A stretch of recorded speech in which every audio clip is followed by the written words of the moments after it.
Cyber સેલે cyber ફ્રોડની આંતરરાષ્ટ્રીય ગેંગનો પર્દાફાશ કર્યો છે, જેમાં સાયબર ફ્રોડના રોકડ નાણાંનું ક્રિપ્ટોકરન્સીમાં રૂપાંતર કરી પાકિસ્તાનમાં બેઠેલ સિન્ડિકેટમાં નાણાં મોકલાવતા હોવાનો તપાસ દરમિયાન ખુલાસો થયો છે।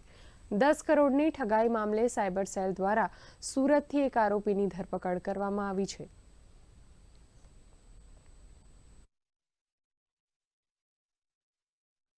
સાયબર સેન્ટર ઓફ એક્સેલન્સની ટીમે લખતર, મોરબી, સાવરકુંડલા અને સુરતમાં એક સાથે ઓપરેશન કરી અને આ તમામ લેયરને ઓળખી કાઢેલા અને ધરપકડ કરેલી। આ ગેંગ દ્વારા જે પૈસા મોકલવામાં આવતા હતા એ પૈકી 10 કરોડ જેટલી રકમ એક જ યુએસડીટી અકાઉન્ટ જે છે, જે બિટગેટ પ્લેટફોર્મ પર હતું, એમાં મોકલવામાં આવતા, જે ચેતનના ફોરેન્સિકથી એના ફોનમાંથી મળ્યું।